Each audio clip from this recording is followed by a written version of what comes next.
sight. Sierra's bedroom light was off, an unusual occurrence.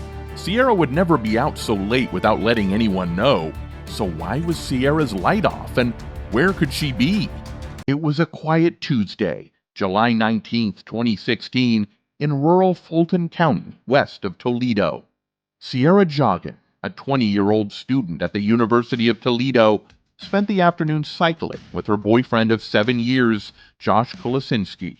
They were having a great time, but little did anyone know that this seemingly ordinary day was about to take a turn, leading to the most brutal series of events. This is the story of Sierah Joughin, her disappearance, the aftermath of it all. As night fell, Sierra's mother, Sheila Vasulik, got back to her parents' house, only to discover a strange sight. Sierra's bedroom light was off, an unusual occurrence. Sierra would never be out so late without letting anyone know, so why was Sierra's light off, and where could she be? Concern turned to panic. Which now strikes me as very odd, but I thought, well, she might have been tired from the bike ride. I didn't know if she had to get up early and she was going to go work out, or if she had to work early. When Josh contacted Sheila at 10:30 p.m., asking her if Sierra was all right because she wouldn't reply to his messages. This is when things started to seem concerning. If she wasn't with Josh, where else could she have gone? There was no time to stop and wonder, and as Sheila was unable to reach Sierra, she reported her missing to the police. Here began a desperate search. Josh was the last known person to have seen Sierra, so he became a focal point.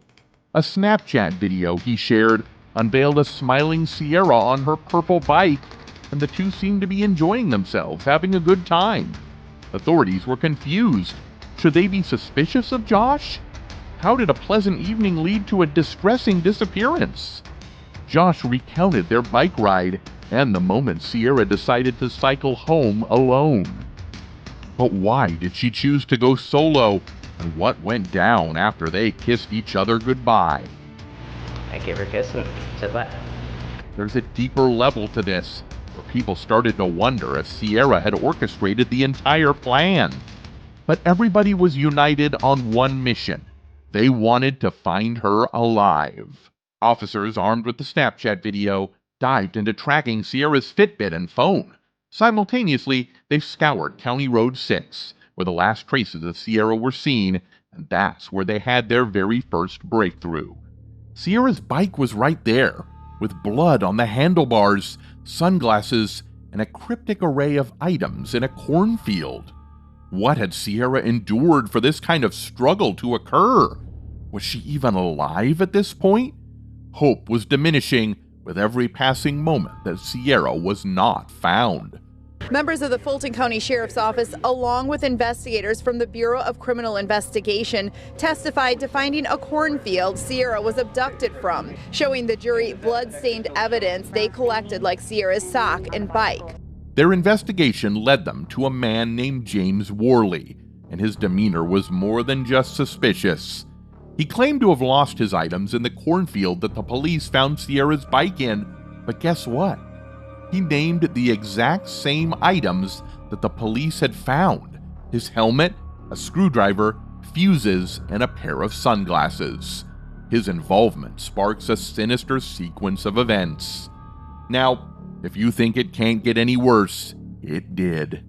Without even being asked, he clarified to the authorities that he hadn't stolen anything or killed anyone. Add that to the fresh marks and bruises he had on his arms and legs, and the authorities wasted no time searching his property. Inside a barn present on his property, the police found a makeshift dungeon, hidden behind hay bales in a smart move. Restraints were found attached to the walls, along with a freezer with suspicious contents and a pungent whiff of bleach. It was unsettling to see it all, but did they find Sierra? There was no trace of her. So was this a dead end? Was this just a weird guy's basement where he did weird things? Worley consistently denied knowing anything about Sierra and asked the officers to practically think about how one can kidnap someone on a motorbike. In the end, Would these denials save Worley from the inevitable? 3 days later, Sierah's lifeless body was finally found. 20-year-old Sierah Joughin went missing Tuesday night during a bike ride. The Fulton County Sheriff says authorities located the body in an area around County Road 7 Friday night. Positive identification will be made through either fingerprints or DNA, but at this time, we strongly believe that this is Sierah. Local, state, and federal investigators searched the grounds and ponds in that area, including the nearby home and barn of the suspect, James Worley, who is currently charged with abduction. But could there have been a more horrible way for this discovery to occur? She was found in a shallow grave in a cornfield, bound, gagged, and hogtied. Her wrists were handcuffed and tied to her ankles. But why was this done to her? An autopsy added another layer to the puzzle, confirming Sierah's death by asphyxiation because of a large plastic object in her mouth. According to the report, probably took her several minutes to die. What drove someone to inflict such a gruesome end on Sierah?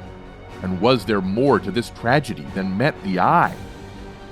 James was arrested and charged with aggravated murder, kidnapping, felonious assault, and more. This is James Worley as he was walking into the courtroom. He asked the judge to speak before being sentenced, that speech lasting 45 minutes. The prosecution boldly asserted that James is undeniably tied to Sierah's death. I know we just kind of showed up, so we... Well, yeah, you kind of showed up. It's a bad reason that you're here, obviously. Yeah. I do the best I can each day with what I got, which ain't much. But I'm not out there stealing chicks, robbing chicks, stealing people. But did they have the evidence to back it up? Cell phone technology, DNA, and recorded interviews became key players in legal proceedings. But what are the chances? Remember, we talked about... Melissa. Just let me have this, because if we do post this, people will have these exact questions, so I just want to pose those to you, because these are the questions that the people that you want. Records show that a month before Sierah's abduction, James searched for unsettling content online. And on the day she disappeared, James spent the whole day exploring explicit sites. Was there a connection between James's twisted fantasies and Sierah's death? According to the prosecution, this is what happened. James, consumed by explicit content, spotted Sierah while out on his motorcycle. A chance encounter spiraled into a nightmarish chase, ending in a confrontation in the cornfield. A blow with his helmet probably left Sierah unconscious, and cell phone data placed James in the cornfield for 2 hours. But the defense challenged this narrative. James, they argued, was a mere bystander to this tragedy. If that's the case, how does one explain everything else? Was the barn's dungeon truly meant for sinister acts? Or does it harbor an innocent explanation, as the defense contended? The jury also heard conflicting narratives about James's involvement in amateur pornography. Of a search team who found Sierah's grave in another cornfield, and images of how Sierah was found in that grave brought a BCI investigator to tears. She's got straw in her hair. She's got a brassiere, like a lace-colored brassiere, handcuffs, a rope, and an adult diaper. In the end, the jury, after a 6-hour deliberation, delivered the verdict: guilty. But what would his sentence be? James proclaimed his innocence, but the judge was unmoved and sentenced him to death. And this wasn't the end of it. What purpose was his dungeon serving? Did James have more victims he was hiding? All this time, how did he operate under the radar? Only time will tell. As of now, James's execution is scheduled for May 20th, 2025. Do you think James's sentence was justified? Let us know in the comments, and don't forget to like and subscribe for more.